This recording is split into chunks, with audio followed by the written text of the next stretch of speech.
Elle pensait simplement faire preuve de gentillesse. Elle pensait sauver un chat errant, mais elle caressait en réalité un petit tigre. Jenna, serveuse dans un restaurant routier de Portland, a passé 20 jours à nourrir une petite fille silencieuse et terrifiée qui ne lui a jamais donné un centime. Elle pensait aider une fugueuse. Mais lorsque 3 SUV blindés ont freiné brusquement devant le restaurant et qu'un homme vêtu d'un costume à 3 000 $ est entré, flanqué de gardes du corps armé, Jenna n'est pas seulement restée figée. Elle a compris qu'elle avait commis une terrible erreur. Le secret que cachait cette petite fille valait des millions. Et Jenna se trouvait prise entre deux feux. Voici l'histoire vraie du jour où la musique s'est arrêtée au Silver Skillet. L'enseigne lumineuse du Silver Skillet émettait un bourdonnement électrique irritant que Jenna Molson sentait dans ses dents. Il était 15h45 un mardi de novembre, et Portland faisait ce qu'elle savait faire de mieux: noyer le monde sous une pluie grise incessante. Jenna essuya le comptoir pour la 10e fois en 1 heure. Elle avait 32 ans, les yeux fatigués d'avoir vu trop de factures impayées et les mains rugueuses à cause de l'eau de Javel et de l'eau chaude. Elle regarda l'horloge. 15 minutes. La clochette au-dessus de la porte tinta. Jenna n'avait pas besoin de lever les yeux pour savoir qui c'était. Le timing était parfait. C'était de la file de fantôme. C'est ainsi que le personnel de cuisine, en particulier un cuisinier cynique nommé Artie, l'appelait. Elle semblait avoir environ 9 ans. Elle portait un imperméable violet vif qui était 2 tailles trop grand. Les manches étaient retroussées et formaient des poignets épais en caoutchouc. Ses baskets étaient trempées et faisaient des bruits de succion sur le sol en linoléum. « Salut, ma chérie », dit Jenna d'une voix basse et douce. Elle essuya instinctivement ses mains sur son tablier. À la même place. La fillette ne répondit pas. Elle ne parlait jamais. Elle se contenta d'acquiescer, ses cheveux bruns mouillés collés à son front, et se traîna jusqu'à la banquette tout au fond. Table 4. C'était la table la plus éloignée des fenêtres, celle qui était cachée par l'ombre de la vitrine à tarte. C'était une cachette. Depuis 3 semaines, c'était leur rituel. La fillette arrivait seule, où elle s'asseyait. Jenna lui apportait un chocolat chaud avec une double dose de crème fouettée et une portion de pommes de terre rissolées. La jeune fille mangeait avec voracité, comme si elle n'avait pas vu de nourriture depuis des jours, mais avec une étrange précision disciplinée. Puis elle sortait un carnet de croquis abîmés et dessinait jusqu'à 17 heures pile. Puis elle disparaissait. Jenna versait le chocolat chaud en s'assurant que la tour de crème fouettée était instable, exactement comme les enfants l'aimaient. « Voilà », murmura Jenna en glissant la tasse sur la table en formica. « C'est pour la maison », dit Artie, qui avait accidentellement préparé trop de chocolat chaud. C'était un mensonge. Artie ne faisait pas d'erreur. Jenna payait la nourriture avec ses pourboires. Elle ne pouvait pas s'en empêcher. Il y avait quelque chose dans les yeux de la jeune fille, une couleur noisette parsemée de reflets dorés, qui rappelait à Jenna sa propre sœur Carly, avant que la drogue ne prenne le dessus, avant que le système d'aide sociale à l'enfance ne les engloutisse toutes les deux. Cette fille avait l'air traquée. Elle leva les yeux un instant. Elle baissa sa garde. Elle esquissa un petit sourire tremblant. Elle poussa légèrement le carnet de croquis vers Jenna. « C'est pour moi ?» demanda Jenna. La fille acquiesça. Jenna regarda le dessin. Ce n'étaient pas les bonhommes allumettes habituels dessinés par les enfants. C'était une esquisse du restaurant réalisée au crayon à charbon. La perspective était parfaite, mais les ombres étaient lourdes, oppressantes. Sur le dessin, les fenêtres du restaurant étaient noircies, et dehors, debout sous la pluie, se tenaient de grandes silhouettes sombres sans visage. Un frisson froid et aigu parcourut l'échine de Jenna. « Tu as beaucoup de talent », dit Jenna en essayant de garder une voix calme. « Mais qui sont-ils » Elle désigna les silhouettes sombres. Le visage de la jeune fille pâlit. Elle récupéra le livre et le referma brusquement. Elle regarda vers la porte, respirant rapidement et superficiellement. « Tout va bien », la rassura Jenna en reculant. « Je suis désolée, je ne voulais pas être indiscrète. Mange tes galettes de pommes de terre. » Jenna se retira vers le comptoir, le cœur battant à toute rompre. Elle sortit son téléphone et envoya un SMS à son propriétaire pour lui demander un nouveau délai pour payer son loyer. Elle avait 3 mois de retard. Elle avait besoin de ce travail. Elle le devait faire profil bas. Mais l'image de ces hommes sans visage dans le carnet de croquis ne la quittait pas. Cette gamine est bizarre, grogna Artie en plaçant une galette de hamburger cru sur le grill. Tu ne devrais pas nourrir les animaux errants, Jen. Ils apportent des puces. Ce n'est pas un animal errant, Artie. C'est une enfant, rétorqua Jenna. Et elle a peur de quelque chose. Oui, mais dans ce quartier, qui n'a pas peur? La porte s'ouvrit à nouveau.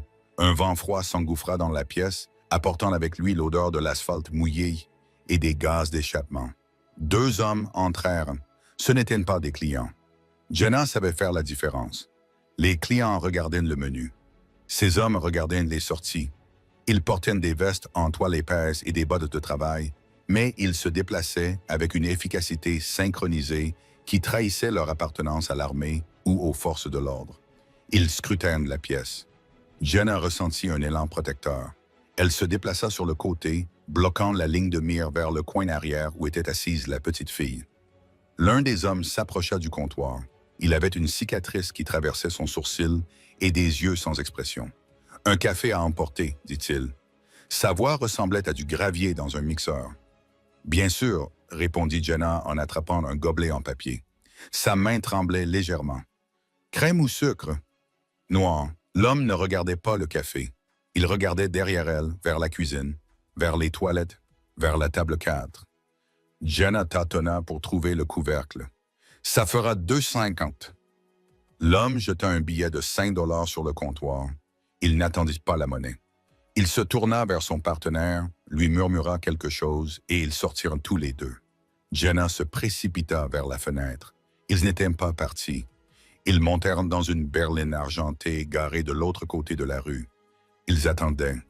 Jenna se retourna vers la table 4. La fille avait disparu. La porte arrière de la cuisine se refermait. La fille s'était enfuie. Sur la table, le chocolat chaud était intact.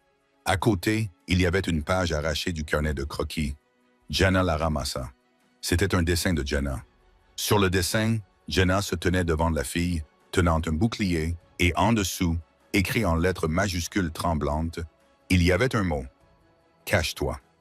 Le lendemain, mercredi, Jenna hésita à appeler la police. Mais pourquoi faire? Une fille qui dessine? 2 types qui achètent du café? Dans ce quartier de Portland, la police n'intervenait pas pour des problèmes mineurs. Elle passa la matinée nerveuse, laissant tomber les couverts et mélangeant les commandes. Chaque fois que la sonnette de la porte retentissait, elle sursautait.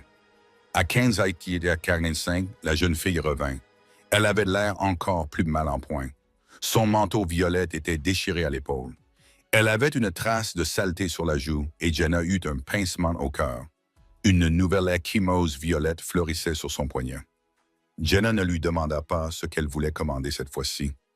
Elle prit la trousse de premier secours sous le comptoir et une assiette de fromage grillé. Elle se dirigea vers la table 4 et s'assit en face de la jeune fille. « Montre-moi ta main », dit Jenna d'un ton ferme. La jeune fille hésita, puis tendit son bras. Son poignet était enflé. On aurait dit que quelqu'un l'avait saisie violemment et avait essayé de la traîner. « C'est ces hommes qui t'ont fait ça ?» demanda Jenna à voix basse. La jeune fille secoua violemment la tête. Elle sortit un stylo de sa poche et ouvrit son carnet de croquis à une page vierge. Elle dessina un oiseau. Un oiseau rouge? Un cardinal? Non, il était stylisé. Il ressemblait à un logo, un oiseau aux ailes déployées, entouré d'un cercle d'épines. Elle tapota le dessin, puis désigna la fenêtre. « Les hommes dehors, ils travaillent pour l'oiseau rouge », devina Jenna. La jeune fille acquiesça. Des larmes lui montèrent aux yeux. Elle écrivit sur le papier « Papa va venir. »« Mais il est malade. »« Malade ?» demanda Jenna. « Il est à l'hôpital ?» La fillette secoua la tête. Elle tapota sa tempe. Malade de la tête. L'esprit de Jenna s'emballa. Maladie mentale. Le père était-il instable? Était-ce lui qui lui avait fait du mal? Cela correspondait au profil. Une dispute domestique, une enfant en fugue, un père à sa recherche. « Tu as une maman? » demanda Jenna. Le visage de la fillette se figea. C'était un masque de pure tristesse. Elle dessina une pierre tombale. « D'accord, maman décédée, papa instable et violent, des hommes qui surveillent le restaurant. »« Écoute-moi, dit Jenna en se penchant vers elle. Je finis mon service à 18 heures. J'ai une voiture. C'est une vieille Game Board, mais elle roule. Je peux t'emmener dans un refuge. Je peux t'emmener au poste de police On n'est pas obligé de rester ici. La jeune fille regarda Jenna avec une intensité qui la mit mal à l'aise. Elle écrivit « Pas de police, ils l'ont écouté. Corruption, super. » La situation devenait plus compliquée que Jenna ne pouvait le gérer. Mais une voyante, c'était Kimose. Jenna sut qu'elle ne pouvait pas se contenter de servir des galettes de pommes de terre et s'en aller. Elle était impliquée. « D'accord, dit Jenna. Pas de police, mais tu ne peux pas rester dans la rue cette nuit. Dis que tu viens chez moi. J'ai un futon. On verra demain. » La jeune fille la fixa du regard, puis acquiesça lentement. Soudain, l'atmosphère dans le restaurant changea. Ce n'était pas un bruit, c'était une baisse de pression. Les conversations aux autres tables s'éteignirent. Jenna leva les yeux. La berline argentée d'hier avait disparu. À sa place, bloquant toute la vue avant du restaurant, se trouvaient deux imposantes Cadillac Escalade noires aux vitres teintées. Elles ressemblaient à des véhicules gouvernementaux ou à des véhicules de sécurité haut de gamme. La porte du restaurant s'ouvrit. Ce n'étaient pas les hommes de la veille. Deux hommes en costume noir impeccable entrèrent les premiers. Ils portaient des oreillettes. Ils se déplaçaient avec une grâce fluide et mortelle. L'un d'eux verrouilla la porte. L'autre scruta la salle, la main près de la taille, juste à l'endroit où se trouvait l'étui d'un pistolet. « Que personne ne bouge », dit l'homme près de la porte. Il ne cria pas. Il n'en avait pas besoin. Sa voix était froide, autoritaire et absolue. Puis un troisième homme entra. Il était grand, mesurant plus de 1,95 m. Il portait un manteau en laine anthracite par-dessus un costume qui coûtait plus cher que ce que Jenner gagnait dans 5 ans. Il avait les cheveux argentés coiffés en arrière, une barbe soigneusement taillée et un visage sculpté dans le granit. Il était beau, d'une beauté terrifiante, à la manière d'un dieu de l'Ancien Testament. Il retira lentement ses gants de cuir, doigt après doigt. Jenna regarda la fille. La fille avait cessé de respirer. Elle était figée, les yeux rivés sur le grand homme. L'homme s'avança au centre du restaurant. Il ignora les clients terrifiés. Il ignora Artie, qui jetait un œil depuis la cuisine, un couperet à la main. « Je cherche ma fille », annonça l'homme. Sa voix était grave et résonnante. « Elle s'appelle Maya. » Il brandit une photo. C'était de la jeune fille.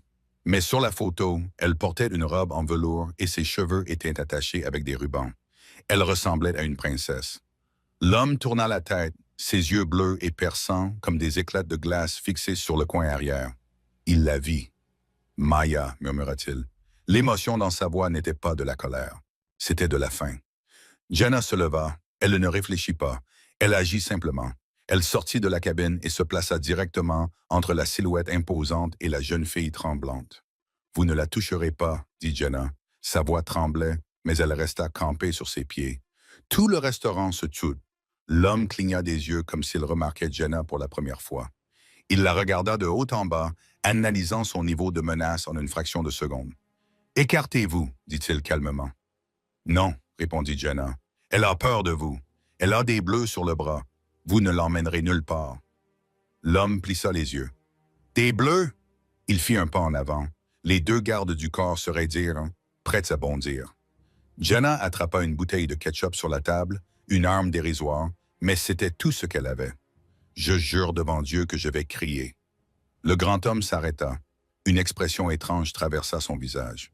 De la confusion, ou peut-être un amusement impressionné. « Je suis Damien Cross, dit-il, comme si ce nom devait tout expliquer. Et cet enfant est ma vie. Maintenant, écartez-vous, ou mes associés vous éloigneront. Vos associés peuvent toujours essayer. » cracha Jenna. Damien Cross fit signe au garde du corps à sa gauche, un homme au cou aussi épais qu'un tronc d'arbre. « Chris, déplace-la doucement. » Chris s'avança et tendit la main vers le bras de Jenna. Non. Le cri ne venait pas de Jenna, il venait de la table 4. La fille Maya se leva sur le banc. Elle retrouva sa voix.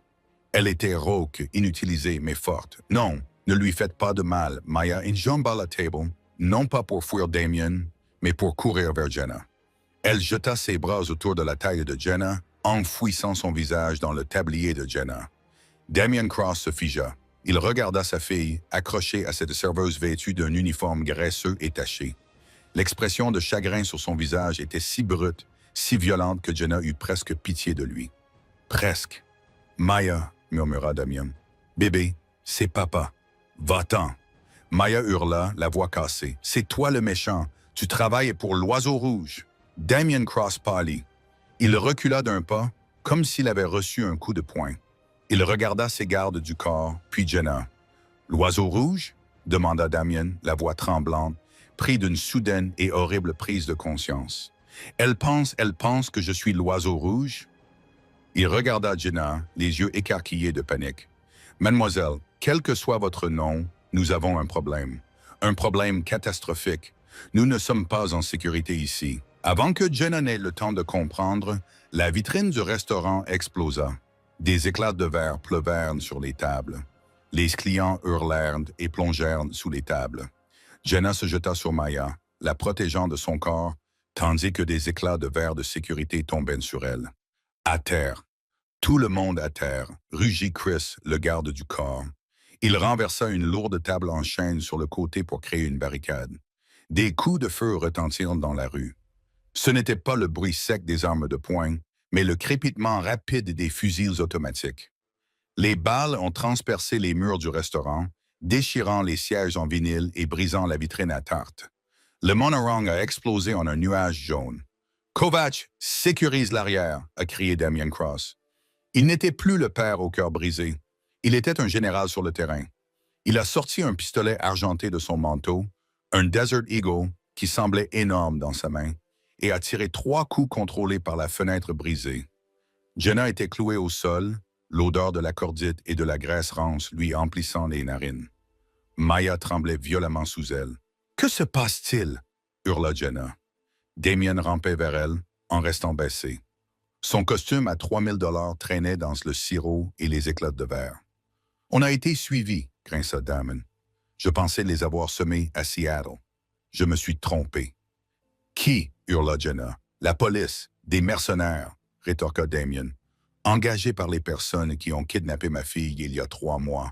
Les personnes qui lui ont lavé le cerveau pour lui faire croire que je suis l'ennemi. » Il regarda Maya, la douleur se reflétant dans ses yeux, puis regarda Jenna. « Écoute-moi, » dit Damien en attrapant Jenna par l'épaule. Sa poigne était de fer. « Vous êtes Jenna Molson, n'est-ce pas? Née à Reno, vous avez une sœur qui s'appelle Carly. » Jenna resta bouche bée. « Comment savez-vous cela? »« Je sais tout sur tous ceux qui s'approchent à moins de 3 mètres de ma fille, » répondit Damien. « Vous avez une sortie arrière par la cuisine. Mène-t-elle à la ruelle ou à la route principale? »« À la ruelle, » balbutia Jenna, « mais le camion de livraison est garé là. Elle est bloquée. »« Kovacs, » Damien aboya dans son micro-cravate. « La cuisine est compromise. Nous tenons la pièce. » Les coups de feu cessèrent brusquement. Le silence était plus assourdissant que le bruit. « Ils rechargent, » dit Chris, accroupi près de la table renversée. « Ou ils font une brèche, » dit Damien en regardant Jenner. « Vous savez tirer? »« Je suis serveuse, » cria Jenner. « Je sers des pancakes. »« Aujourd'hui, tu sers la survie, » dit Damien. Il plongea la main dans son étui de cheville et en sortit un petit Glock compact. Il le glissa dans la main de Jenner. Il était lourd et chaud. « La sécurité est sur la gâchette. Vise et appuie. Ne me tire pas dessus et ne tire pas sur l'enfant. Tous les autres sont des cibles légitimes. » Jenna fixa l'arme. Ses mains tremblaient tellement qu'elle craignait de la laisser tomber. Ce n'était pas réel. C'était un film. « Pourquoi font-ils ça? » murmura Jenna. Damien vérifia le chargeur de son arme. « Parce que Maya n'est pas seulement une enfant, Jenna. Sa mère, mon ex-femme, est morte, la laissant seule héritière d'un conglomérat maritime. Il vaut 4 milliards de dollars. Mais Maya n'héritera que si elle atteint son 10e anniversaire en vie. » Damon regarda sa montre. « Son anniversaire est demain. » Jenna baissa les yeux vers la petite fille vêtue d'un manteau violet trop grand. La petite fille fantôme n'était pas une fugueuse. Elle était une cible à 4 milliards de dollars. « Le Red Bird » murmura Maya, le visage pressé contre le linoléum. « Ce sont eux, le Red Bird. »« L'ordre du Red Bird » corrigea Damien d'un ton grave. « Une faction extrémiste au sein de l'entreprise. Ils veulent l'argent pour, disons, faire de mauvaises choses. » Crash. La porte arrière de la cuisine s'ouvrit brusquement. Artie, le cuisinier, fut projeté en arrière dans la salle à manger. Il perdit connaissance. 2 hommes en tenue tactique avec des écussons rouges sur les épaules firent éruption. « Contact à l'arrière » cria Kovacs. Le restaurant se transforma en zone de guerre. Kovacs engagea le combat au corps à corps avec les intrus, utilisant une poêle à frire trouvée sur le comptoir pour assommer le premier attaquant. Chris, emmène-les dans le congélateur, ordonna Damien.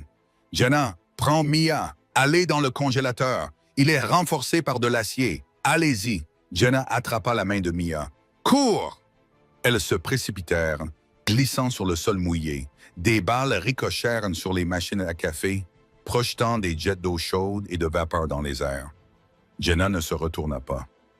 Elle traîna Maya par-dessus le corps inconscient d'Artie et ouvrit la lourde porte argentée de la chambre froide. Elle poussa Mia à l'intérieur et sauta à sa suite. Au moment où elle refermait la lourde porte, une main se glissa dans l'interstice.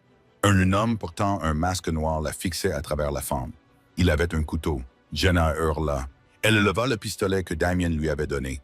Elle ne savait pas comment viser. Elle pointa simplement le canon vers le visage et appuya sur la gâchette. Bang! Le recul lui brisa presque le poignet. L'homme hurla et tomba en arrière. Jenna claqua la porte et verrouilla la serrure.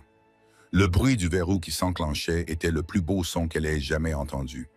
À l'intérieur, le silence était absolu. Seul le ronronnement des ventilateurs de refroidissement et la vue des étagères remplies de frites surgelées et de pots de crème glacée se faisaient entendre.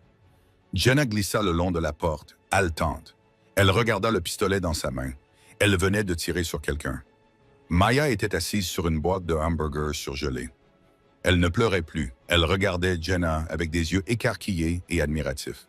« Tu m'as sauvé », murmura Maya. « Nous ne sommes pas encore en sécurité », dit Jenna en vérifiant la poignée de la porte. Soudain, les lumières du congélateur clignotèrent puis s'éteignirent, plongeant la pièce dans le noir complet. Puis une voix retentit dans l'interphone du restaurant, étouffée par l'épaisseur de la porte, mais toujours audible.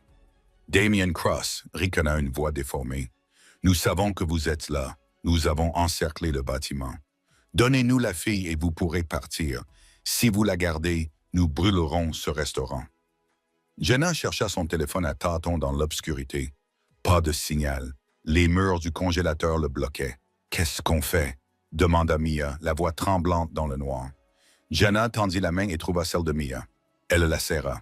« On attend ton père, dit Jenna. Il avait l'air d'avoir un plan. »« Ce n'est pas mon père, dit Maya. Jenna se figea. « Quoi? Ce n'est pas mon père? » répéta Mia d'une voix étrangement calme dans l'obscurité. « Mon père est mort il y a 2 ans. Cet homme, c'est lui qui l'a tué. » La température dans le congélateur était de 0 degrés Celsius, mais Jenna ressentait un frisson qui n'avait rien à voir avec le thermostat. Elle fixa Maya, dont le visage n'était éclairé que par la faible lueur mourante de la bande lumineuse de secours au sol. « Il l'a tué ?» répéta Jenna, d'une voix à peine audible. « Maya, regarde-moi. Cet homme là-bas, il a risqué sa vie pour venir ici. Il t'a appelé sa fille. » Maya serra ses genoux contre sa poitrine, se balançant d'avant en arrière sur la boîte de steak haché. « C'est ce que les médecins ont dit qu'il ferait. Ils ont dit qu'il était un maître dans l'art du mensonge. Ils ont dit qu'il avait tué mon vrai papa, qu'il s'était introduit dans notre maison et m'avait volé. Ils ont dit que si jamais je le voyais, je devais crier. » L'esprit de Jenna était en ébullition. « Les médecins. Qui sont les médecins? »« Mia. »« Les gens de l'école, » répondit simplement Mia. « Là où je vivais avant de m'enfuir. Ils m'ont montré des films. Des films où ils faisaient des choses horribles. » Jenna regarda la lourde porte en acier. Dehors, les cris étouffés avaient été remplacés par un rugissement terrifiant et crépitant. L'odeur de la fumée commençait à s'infiltrer à travers les joints en caoutchouc.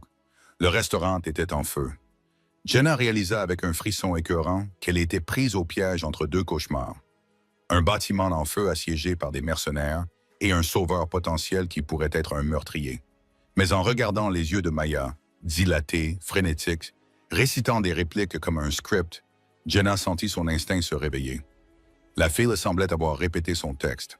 « Lavage de cerveau », avait dit Damien.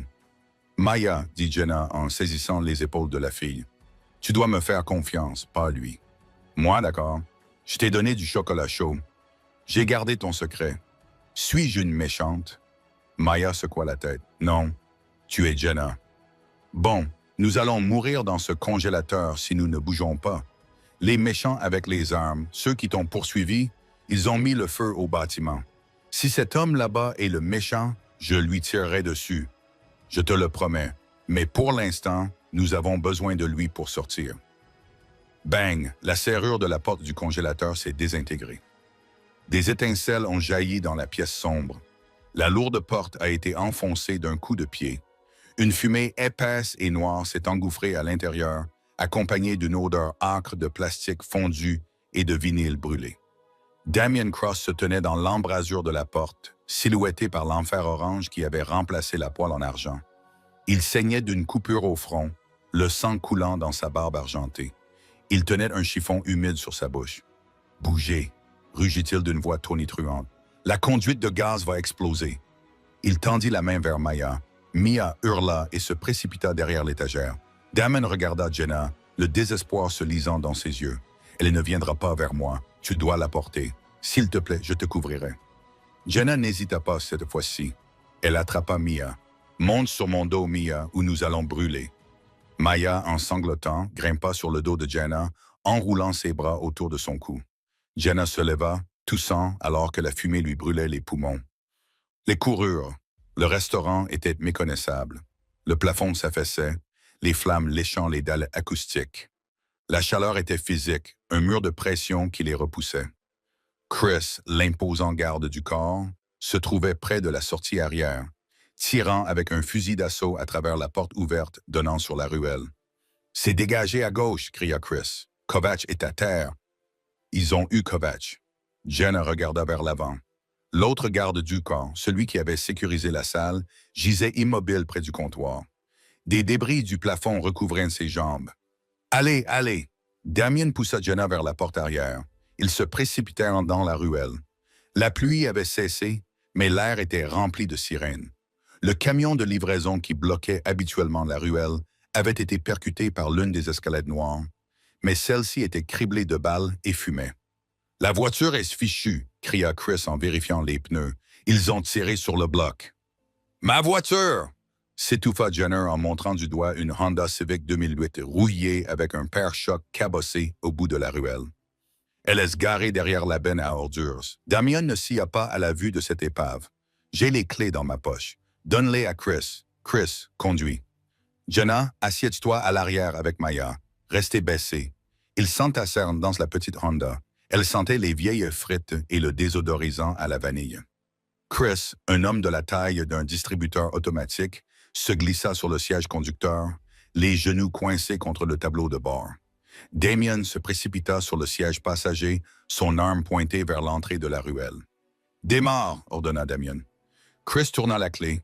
Le moteur toussa, siffla et rendit l'âme. « L'espèce de tas de ferraille !» supplia Jenna depuis le siège arrière, repoussant la tête de Mir sous la ligne des vitres. Des balles ricochèrent sur la benne à ordures à côté d'eux. Les mercenaires avançaient dans la ruelle. Chris tourna à nouveau la clé. « Vroom !» Le moteur rugit, secouant tout le châssis. « Accrochez-vous !» cria Chris. Il passa la marche arrière. La Honda recula brusquement, enfonçant une clôture en bois et faisant jaillir des étincelles le long du mur de briques. Il tourna le volant, les pneus crissant, et fonça vers la route principale. Alors qu'il sortait de la ruelle, Jenna regarda en arrière. La poêle argentée, son lieu de travail depuis 5 ans, explosait. Une énorme boule de feu fit voler en éclats les vitres avant, envoyant un panache de fumée noire dans le ciel de Portland. « Mes pourboires » murmura Jenna, enfin sous le choc. « J'ai laissé mes pourboires dans le bocal. » Damien se retourna sur le siège avant. Il regarda le bâtiment en feu, puis sa fille, puis Jenna. Il fouilla dans la poche de sa veste, en sortit un porte-billets rempli de billets de $100 et le jeta sur les genoux de Jenna. « Considère ça comme remboursé, dit-il. Conduise Chris, éloigne-nous de là, route B. » Ils roulèrent en silence pendant 20 minutes, slalomant dans la zone industrielle pour semer leurs poursuivants. Chris conduisait la Honda comme si c'était un char d'assaut, prenant les virages de manière agressive, mais avec précision. À l'arrière, Maya s'était endormie ou avait perdu connaissance à cause de l'adrénaline. Sa tête reposait lourdement sur l'épaule de Jenna. Jenna regarda la main de la jeune fille. Elle serrait toujours le dessin de l'oiseau rouge. « Elle pense que tu as tué son père. dit Jenna doucement, d'une voix neutre. Elle fixait l'arrière de la tête de Damien.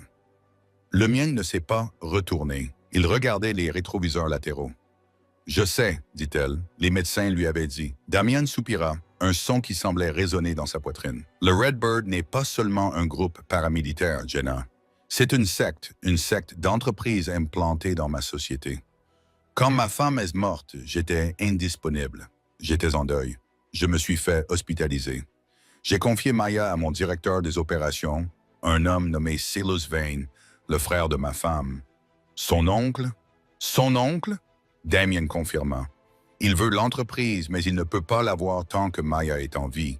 Mais il ne peut pas la tuer immédiatement, sinon le fonds fiduciaire ira à une œuvre caritative. Il doit la contrôler jusqu'à ce qu'elle ait 18 ans, puis la forcer à signer.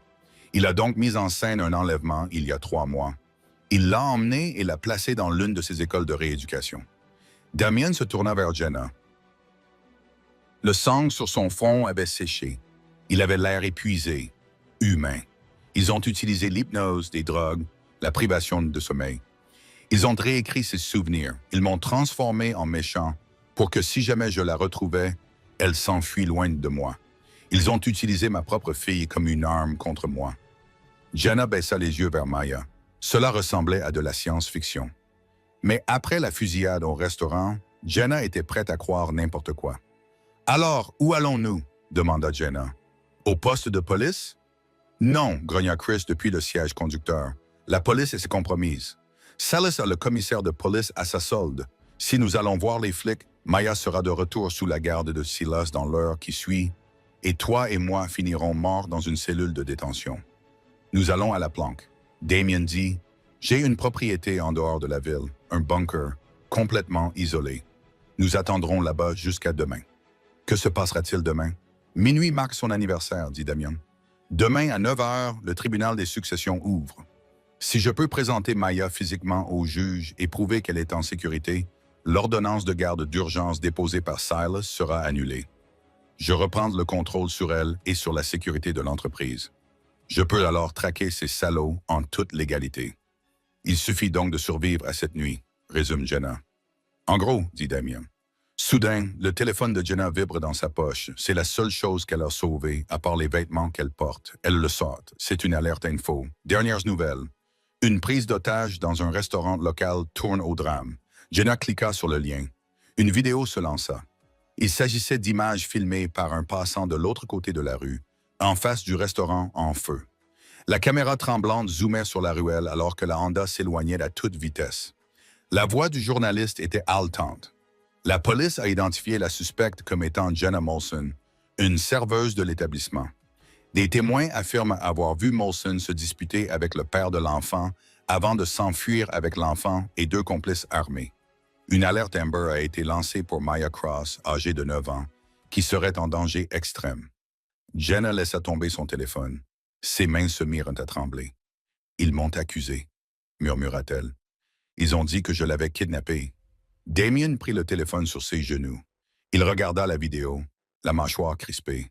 « Silas agit vite, » murmura Damon. « Il contrôle aussi les médias. Il te fait passer pour la méchante afin de justifier un ordre de terre sur place. »« Tirez sur place !» hurla Jenna. « Je suis serveuse. Je n'ai pas payé mon loyer depuis 3 mois. Je ne suis pas un génie du crime. »« Tu l'es maintenant, » dit Chris d'un ton sinistre, en regardant une voiture de police qui les dépassait à toute vitesse dans la direction opposée, sirène hurlante. « Bienvenue dans la vie, Jenna. » Damien se pencha en arrière et posa une main sur le bras tremblant de Jenna. « Écoute-moi, je vais régler ça. Une fois que nous aurons gagné, je blanchirai ton nom. Je t'offrirai 1000 dîners. Mais pour l'instant, tu es la seule personne au monde en qui Maya a confiance. Elle ne mange pas pour moi. Elle ne me parle pas. Tu es son point d'ancrage. J'ai besoin que tu t'occupes d'elle. » Jenna regarda Maya, qui dormait innocemment alors que tout l'État était à leur recherche. Elle prit une profonde inspiration. Elle pensa à Carly, sa sœur, qu'elle n'avait pas pu sauver. « D'accord, » dit Jenna d'une voix plus ferme. « Bon, tourne à droite tout droit. Si nous prenons l'autoroute, les caméras repéreront ma plaque d'immatriculation. Nous devons emprunter les anciennes routes forestières qui traversent la forêt. » Damien haussa un sourcil. « Tu connais le chemin? » J'avais l'habitude d'aller là-bas pour réfléchir, dit Jenna. Cela traverse la montagne. Pas de caméra, pas de policiers. Chris, ordonna Damien, fais ce qu'elle dit. La Honda quitta la chaussée et s'engagea sur un chemin de gravier, disparaissant dans l'obscurité des pins imposants du nord-ouest du Pacifique. Le terme « refuge » était un euphémisme. Il s'agissait d'une forteresse en béton construite à flanc de falaise, surplombant les gorges du fleuve Columbia. De l'extérieur, elle ressemblait à une station électrique abandonnée, couverte de graffitis et de mousse. À l'intérieur, c'était un centre de commandement high-tech. Il était 20 heures, 4 heures avant l'anniversaire de Mayer, 13 heures avant l'audience. Chris gara la Honda dans le garage souterrain. Il se dirigea immédiatement vers les armoires à armes qui bordaient le mur et en sortit des munitions neuves et des trousses de premier secours. Damien porta Maya, qui était maintenant réveillée mais encore groggy, dans le salon principal. Il l'assit sur un canapé en cuir. « J'ai faim », murmura Mia. Damon avait l'air désemparé. Il se tourna vers Jenna. « Je m'en occupe », dit Jenna. Elle a trouvé la kitchenette. Elle était remplie de rations militaires et de conserves. Elle a trouvé une boîte de soupe à la tomate et des crackers. Je vais leur préparer un petit repas réconfortant. Pendant que la soupe chauffait, Jenna observa les deux hommes. Damien était devant une rangée d'écrans et tapait frénétiquement sur son clavier. Il suivait les communications radio de la police et les discussions sur Redbird. Il ressemblait à un roi en exil, puissant mais acculé. Chris était en train d'enlever son gilet tactique. C'était un homme imposant, chauve, avec un tatouage en forme de code barre dans la nuque. Il était efficace, silencieux et redoutable. Il les avait sauvés au restaurant. Mais quelque chose dérangeait Jenna. Au restaurant, lorsque le premier coup de feu avait été tiré, Chris avait renversé la table avant que le verre ne se brise. Jenna remua la soupe. Peut-être qu'il a juste de bons réflexes, pensa-t-elle. Elle apporta le bol à Maya. « Mange, ma chérie. » Ma mangea. Damien était assis sur la table basse, la regardant de loin, comme s'il voulait la serrer dans ses bras, mais terrifié à l'idée qu'elle crie à nouveau. « Damien, » dit Jenna doucement, « je peux te parler? » Ils se sont éloignés dans le couloir pour ne pas être entendus. « Depuis combien de temps connais-tu Chris? » demanda Jenna. « 10 ans, » répondit Damien en se frottant les yeux. « Il était dans les forces spéciales. C'est le meilleur homme que je connaisse. »« Pourquoi? » « Au restaurant, » dit Jenna en baissant la voix. « Il a réagi très vite. Et tout à l'heure, quand on s'est guéri, tu as vu qu'il a regardé sa montre? »« Donc, il n'a pas regardé l'heure, » dit Jenna. « Il a tapoté l'écran 3 fois, comme un signal. Il a une montre connectée? » Damien fronça les sourcils. « C'est une Garmin Tactic standard. Pourquoi tu te méfies? »« Parce que, » hésita Jenna. « Parce que dans la voiture, quand les infos ont été diffusées, Chris n'a pas été surpris. Tu étais en colère. J'avais peur. »« Chris? » Il avait l'air satisfait. Damien la fixa du regard. « Chris est loyal. Il a pris une balle pour moi à Fragment. Fais juste attention, » dit Jenna. Damon acquiesça lentement, même s'il n'avait pas l'air convaincu. « Je dois vérifier les capteurs périmétriques. Reste avec Mia. » Damon se dirigea vers la salle de sécurité. Jenna retourna s'asseoir sur le canapé. Mia avait fini sa soupe. « Jenna? » demanda Mia. « Tu as du papier pour que je puisse dessiner? » Jenna regarda autour d'elle. Il y avait un bloc-notes près du téléphone. Elle le tendait à Maya avec un stylo. Maya se mit à dessiner frénétiquement. « Qu'est-ce que tu dessines? » demanda Jenna à l'ami du méchant. Maya murmura quelque chose. Jenna regarda le papier. Maya dessinait Chris. Elle le dessinait grand et costaud. Mais sur son cou, juste à l'endroit où se trouvait le tatouage en forme de code barre, elle dessina autre chose. Elle dessina un petit oiseau rouge. Jenna sentit son sang se glacer. « Maya, as-tu vu un oiseau sur le cou de Chris? »« Non, » répondit Maya, « mais à l'école, l'homme qui m'a fait du mal. Il avait aussi le code barre. Il a dit, « Tous les oiseaux rouges ont la marque, pour qu'ils puissent se reconnaître entre eux. » Jenna se leva. Elle devait le dire à Damien. Elle courut dans le couloir vers la salle de sécurité. La porte était un bocal. Elle entendit des voix. « Elle commence à avoir des soupçons, patronne, » dit la voix de Chris. Ce n'était pas son grognement bourru habituel. C'était une voix douce et moqueuse. La serveuse, elle est perspicace. Plus perspicace que tu ne l'avais dit. Une voix répondit dans le haut-parleur, une voix que Jenna reconnut comme étant celle de la menace dans le congélateur. C'était Silas Vane. Élimine-le, dit Silas, et neutralise Damien. Ne le tue pas encore. Je veux qu'il regarde quand je prendrai la fille. Compris, dit Chris. Le périmètre est désactivé. Tu as le feu vert pour l'équipe d'extraction. Arrivée prévue dans 10 minutes. Assure-toi que la fille est prête, Jenna haleta. Elle essaya de reculer, mais sa basket grinça sur le sol en béton poli. Chris se retourna. Il tenait un pistolet silencieux. Il vit Jenna. Un sourire lent et cruel se dessina sur son visage. « Eh bien, dit Chris en levant son arme, le service est épouvantable ici. Eve est impolie, Jenna. » Jenna ne réfléchit pas. Elle jeta le lourd bol de soupe qu'elle tenait encore. Il vola dans les airs, tournoyant, et s'écrasa sur le visage de Chris. La soupe de tomate chaude l'aveuglait pendant une fraction de seconde. Une balle siffla près de l'oreille de Jenna et se planta dans le mur. « Damien !» cria Jenna en se retournant et en sprintant vers le salon. « C'est Chris, c'est lui l'oiseau rouge, c'est... » Elle fit éruption dans le salon. Damien sortait de la salle de bain, l'air confus. « Quoi? » Chris, cria Jenna. « Il a désactivé les alarmes. Silas arrive. Dans 10 minutes. » Le visage de Damien passa de la confusion à une rage figée. Il chercha son étui d'épaule, mais il était vide. « Il a pris mon arme, » réalisa Damien. Chris entra dans la pièce. Il avait essuyé la soupe de ses yeux, laissant une traînée rouge sur son visage qui lui donnait un air démoniaque. Il tenait son arme fermement. « C'est fini, Damien, » dit Chris. « Asseyez-vous, tous les deux. » Damien se tenait devant moi. « Pourquoi, Chris? Je t'ai payé des millions. » Silas m'a proposé de m'asseoir à table. Chris a haussé les épaules. « J'en ai marre d'être un chien en laisse. Je veux être le maître. » Il a pointé son arme sur Jenna. « Elle passe en premier. Elle m'énerve. » Chris a appuyé sur la gâchette. Jenna ferma les yeux. Clic. Le pistolet ne tira pas. Chris fronça les sourcils. Il actionna la glissière. Une balle fut éjectée, mais le pistolet s'enraya. « Tu m'as appris à entretenir mes propres armes, Chris, » dit Damien d'une voix basse et menaçante. « Mais tu n'as jamais nettoyé le percuteur de l'arme de secours que je garde dans la salle de sécurité. Tu l'as simplement volé. » Damien se jeta sur lui. Ce fut un choc de Titan. Damien, animé par une rage paternelle contre Chris, un tueur entraîné. Ils percutèrent la table basse, la brisant en 1000 morceaux. Chris lâcha le pistolet et sortit un couteau. « Jenna, emmène Maya !» cria Damien, luttant pour retenir le bras armé de Chris. La lame était à quelques centimètres de la gorge de Damien. « Je ne te quitterai pas !» hurla Jenna. « Va prendre la Jeep dans le garage. Il y a un tunnel. Vas-y !» Chris donna un coup de tête à Damien. Damien gémit, du sang jaillissant de son nez, mais il ne lâcha pas le bras de Chris. « Cours !» rugit Damien. Jenna attrapa la main de Mia. « Allez là !» Elle courut vers l'accès au garage. Jenna jeta un dernier regard en arrière. Chris était au-dessus de Damien. Il avait levé le couteau. Jenna fit un choix. Elle vit le pistolet tomber par terre, celui qui s'était enrayé. Elle lâcha la main de Mia. « Monte dans la Jeep, Mia !» Jenna courut en arrière. Elle glissa sur le sol et attrapa le pistolet. Elle ne savait pas comment débloquer un enrayage.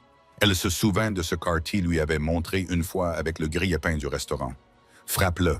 Elle frappa violemment la glissière du pistolet contre le sol. La douille enrayée s'envola. Elle leva le pistolet. Chris abattait son couteau. Jenna ne visa pas la tête. Elle visa la cible la plus grande. Bang! La balle toucha Chris à la cuisse. Il hurla de douleur et s'effondra sur le côté. Damien ne perdit pas une seconde.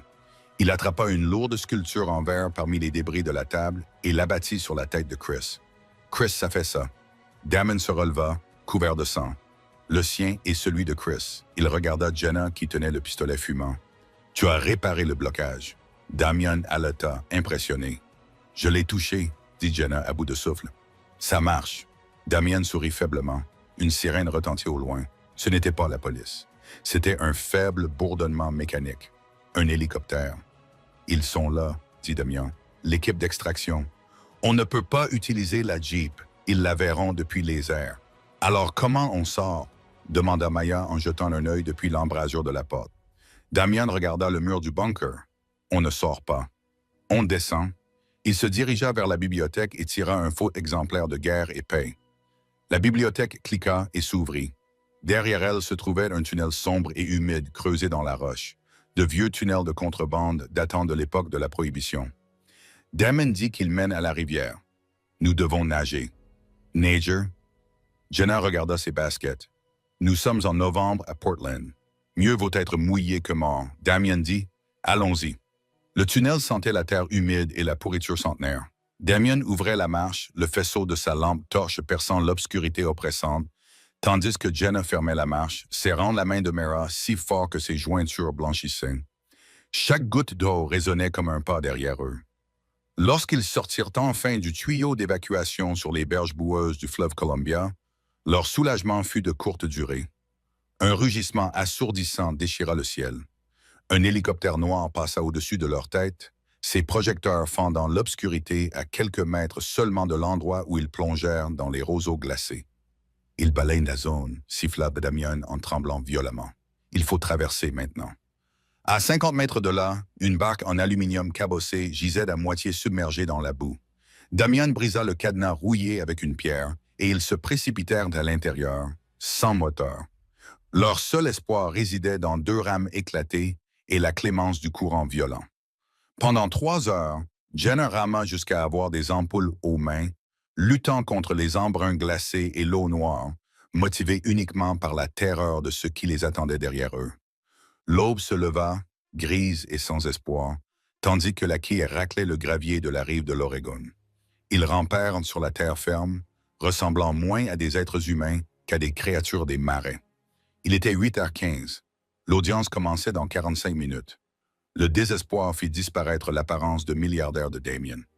Il repéra une camionnette Ford garée près d'un entrepôt et n'hésita pas.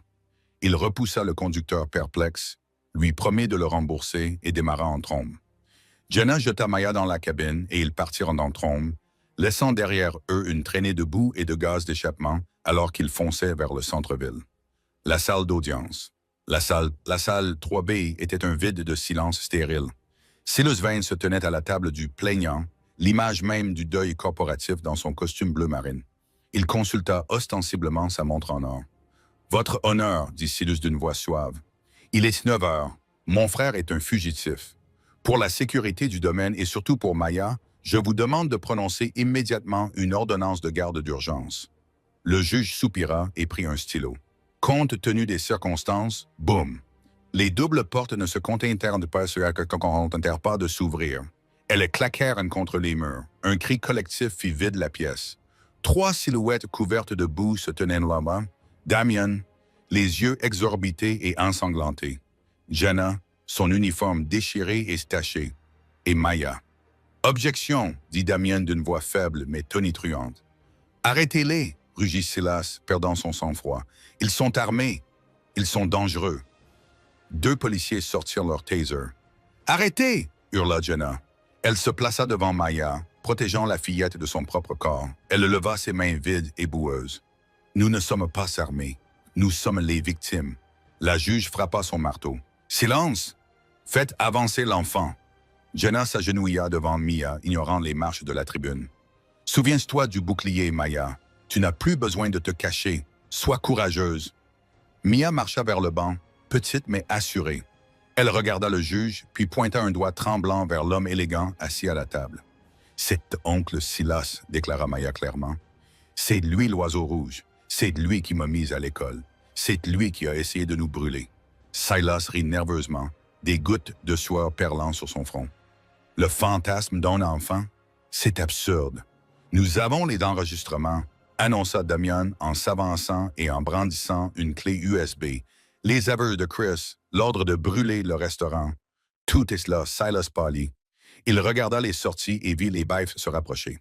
Dans un dernier élan de malveillance, il se jeta sur Maya, mais il avait oublié la serveuse. Jenna ne réfléchit pas. Elle plaqua Silas au sol avec la force d'un joueur de football américain. Il la frappa au visage en hurlant des obscénités, mais elle tint bon jusqu'à ce que les baifs les encerclent et le maîtrisent. Jenna était allongée sur le sol, haletante, du sang coulant de sa lèvre. « Ça va? » demanda Maya en la regardant. Jenna sourit. « Ça va, ma chérie. C'est fini. » La cuillère en argent. « C'est moi plus bonne. » Odeur de pain brûlé et de graisse ronce n'était plus qu'un souvenir. La nouvelle enseigne indiquait Red Robin Café. À l'intérieur, les comptoirs en chaîne brillaient et la cuisine bourdonnait d'efficacité. Jenna ne travaillait pas seulement là, elle en était la propriétaire. La clochette au-dessus de la porte tinta. Maya entra en courant, son sac à dos rebondissant, l'air d'une enfant normale et heureuse. Elle posa un dessin sur le comptoir. Des couleurs vives représentaient une famille heureuse au restaurant. Aucune ombre sombre en vue. Damian la suivit. Il n'était plus un soldat en guerre, juste un père.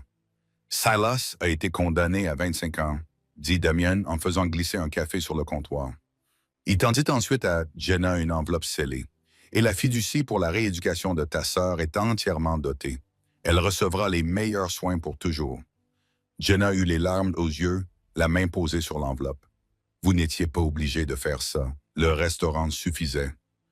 Vous avez sauvé mon monde, Jenna, dit Damon chaleureusement. C'est le moins que je puisse faire. Votre famille l'est maintenant. Jenna regarda la table 4. Ce n'était plus une cachette. C'était juste une table baignée d'une lumière chaude et purificatrice. La table 4 est libre. Jenna sourit en s'essuyant les yeux. Allez vous asseoir. C'est offert par la maison, 6 mois plus tard. La nouvelle enseigne était magnifique. Elle était peinte à la main sur du bois, élégante et accueillante. Le Red Robin Café. Jenna essuya le comptoir. Ce n'était plus pour Micah. C'était du chêne poli. La cuisine était en acier brillant. Le personnel, y compris Artie, qui s'était remis de sa commotion cérébrale et était désormais chef cuisinier, portait des uniformes impeccables et propres. Jenna ne travaillait pas seulement ici. Elle en était la propriétaire. La clochette au-dessus de la porte tinta. Jenna leva les yeux en souriant. Mais ce n'était pas un client. C'était une fille en uniforme scolaire portant un sac à dos rose vif. Elle avait l'air en bonne santé, heureuse et bavarde. « Jenna » cria Mia en courant derrière le comptoir pour lui faire un câlin. « Salut, petite chipie » Jenna rit en la serrant fort dans ses bras. « Comment était le cours de maths? »« Ennuyeux » Mia roula des yeux. « Mais je t'ai fait un dessin. » Elle posa une feuille de papier sur le comptoir. C'était un dessin du nouveau café. Dans la vitrine, on voyait Jenna en train de cuisiner et assis à la table 4, en train de boire un café, un homme grand aux cheveux argentés. Damien Cross entra un instant plus tard. Il n'avait plus de garde du corps. Il ne ressemblait pas à un homme en guerre. Il ressemblait à un père. « Un cappuccino » demanda Jenner. « S'il vous plaît » répondit Damien en souriant. Il s'appuya contre le comptoir. Les avocats ont terminé les formalités administratives aujourd'hui. Le réseau Redbird est démantelé. Silas a plaidé coupable pour éviter la prison à vie sans possibilité de libération conditionnelle. Il a été condamné à 25 ans. Tant mieux, dit Jenna en mettant en marche la machine à expresso. Damien fit glisser une enveloppe scellée sur le comptoir. Le fonds fiduciaire pour le centre de rééducation de ta sœur, il est entièrement doté. Elle recevra les meilleurs soins du pays, aussi longtemps qu'elle en aura besoin. Jenna s'arrêta. Des larmes lui piquèrent les yeux. Elle regarda Damien. « Tu n'avais pas à faire ça. Le restaurant suffisait. »« Tu m'as rendu ma vie, dit Damien en regardant Maya, qui volait un biscuit dans le bocal. « La est le moins que je puisse faire. »« Ta famille, Jenna. » Jenna regarda le dessin sur le comptoir. Les ombres au fusain avaient disparu. L'image était pleine de couleurs. « La table 4 est libre, dit Jenna en s'essuyant les yeux. « Va t'asseoir. C'est offert par la maison. » Damien sourit. « Je ne voudrais pas qu'il en soit autrement. » Alors qu'il s'éloignait, Jenna regarda par la fenêtre. La pluie tombait sur Portland, douce et légère. Ce n'était plus une pluie morose. C'était le genre de pluie qui nettoyait tout. Jenna Molson avait commencé la semaine en pensant qu'elle était invisible. Elle l'avait terminée en tant qu'ange gardien qui avait mis fin à un complot d'1 milliard de dollars. Elle avait prouvé que parfois, le bouclier le plus solide n'était pas fait d'acier. Il était fait de compassion, d'un chocolat chaud et du courage de s'interposer entre un monstre et un enfant. Qu'auriez-vous fait si vous aviez vu ce carnet de croquis? Auriez-vous détourné le regard ou auriez-vous tenu bon? Si cette histoire vous a tenu en haleine, n'hésitez pas à cliquer sur le bouton « J'aime ». Cela aide vraiment la chaîne. Partagez cette vidéo avec un ami qui a besoin de se rappeler que les héros du quotidien existent bel et bien. Et n'oubliez pas de vous abonner et de cliquer sur la cloche pour ne pas manquer notre prochaine histoire de survie et de justice. Merci d'avoir regardé.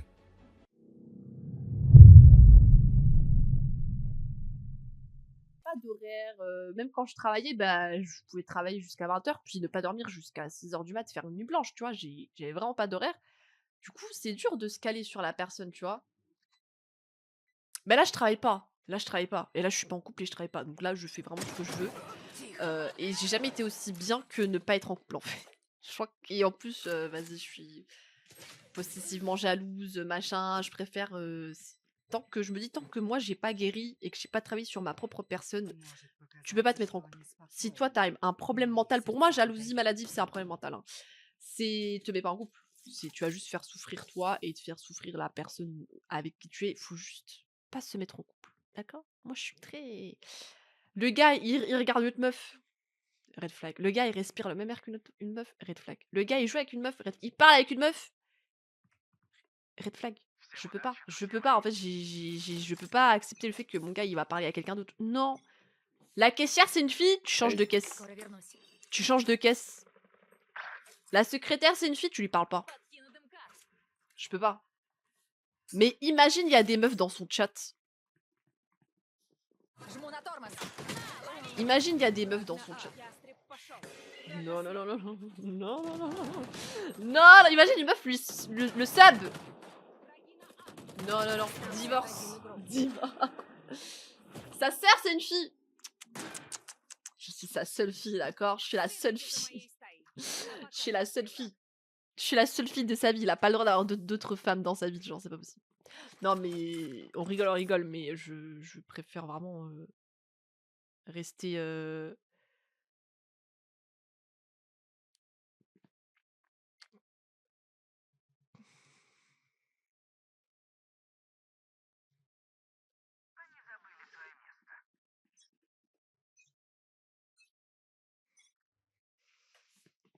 Kimchi m'a écrit, il m'a répondu sur Insta.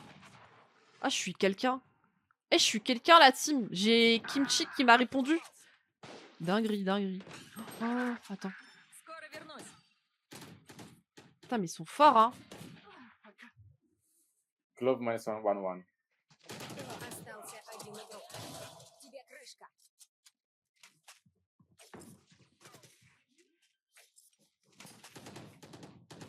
Mais il cheat, il cheat, il cheat. Il cheat.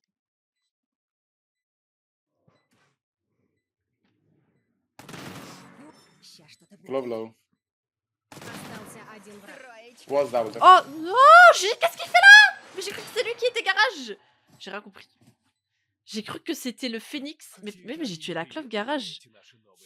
Bref, mon cerveau, je pensais qu'il était derrière moi en fait. Et j'avais dash sur site. Oh la conne. Oh, je suis débile. J'ai pas suivi la game. Vas-y frérot. 4-1-4. 1-4, 1-4, 1-4. Ça va être... Coucou Mountain, c'est qui me tue? Les deux étaient garage. Oui, en fait, les deux étaient garage. Alors, connaissant Jidou, il y a eu aucun chat GPT là. Il y a eu aucun chat GPT. Ça vient. C'est pas chat GPT. Ça. I vote for retake.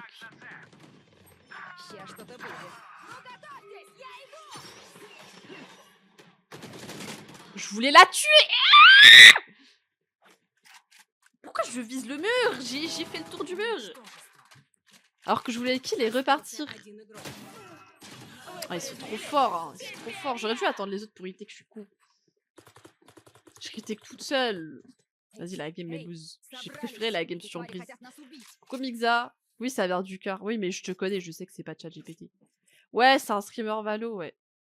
Et il y a quelqu'un qui avait fait une blague raciste en mode ah, mange pas le chien, je sais pas quoi, parce que bah il est asiatique. Et il a posté ça et j'avais pas compris. Genre, j'avais pas compris. J'ai vraiment les messages, ils étaient bizarres. J'étais en mode et j'ai fait mais c'est passé quoi? Et il m'a répondu. Ouais, je suis quelqu'un là-dessus. Je suis quelqu'un. Mais j'ai une photo avec Kimchi.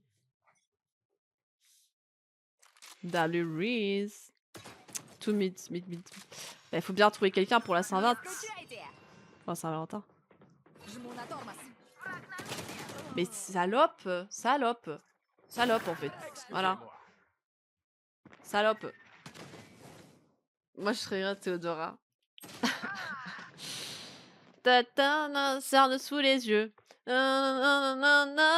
Sous les deux. Non, je t'aime, un homme pas deux. Ta-la-li-la-li-la, li-la-li-la-na. Остался один враг. Тиммейт.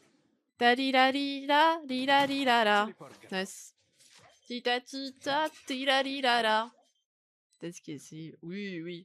Allez, pour que quand je le quitterai, tout le monde me dira putain, mais Catharsis, c'est une grosse salope. Il était là quand Kata elle avait son cancer. Elle l'a quitté, cette pute. On va tous marier des putes. Ah non, c'est bon, laisse tomber. T'as plus le droit de quitter un mec, genre ça va se retourner contre toi de toute façon. Поделитесь. Поделитесь. Non, ça y est, c'est bon. Bah non, j'ai pas dérapé, c'est des vrais commentaires. J'ai lu les commentaires, un gars dit oh, heureusement que Tenz a quitté cette pute toxique. Vrai commentaire. Vrai commentaire que j'ai lu sous un TikTok. Ah, c'était en mode finally Tenz left this fucking hole, je sais pas quoi, toxic hole, je sais pas quoi. Eh, vrai, c'est des vrais. Pourquoi j'appuie sur E? Hey! Замедлю их. Oui! Спайк на А.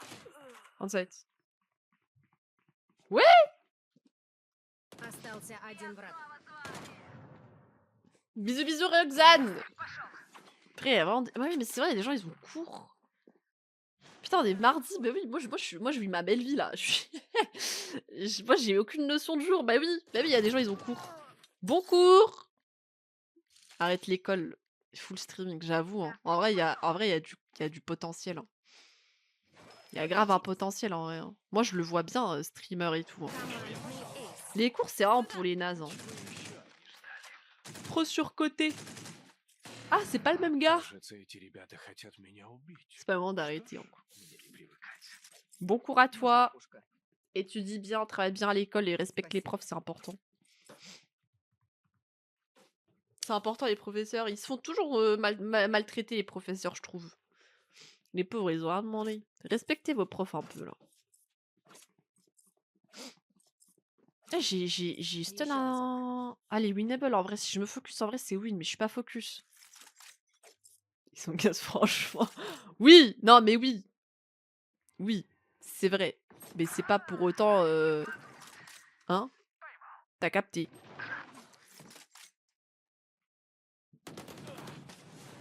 Враг на цель. Перезаряжай. Oh, j'ai cru que je l'avais raté. Спайк установлен. Я сейчас. Замедлю их. Пока. Je suis blind, je ne vois rien. Je spray. Остался один игрок. Bah, je dis ça parce que moi, j'étais dans une école russe. Et dites-vous que les Russes, ils ont pas la même mentalité que les Français, tu vois. Je vous jure, quand j'ai vu des profs se faire bully, j'ai pleuré.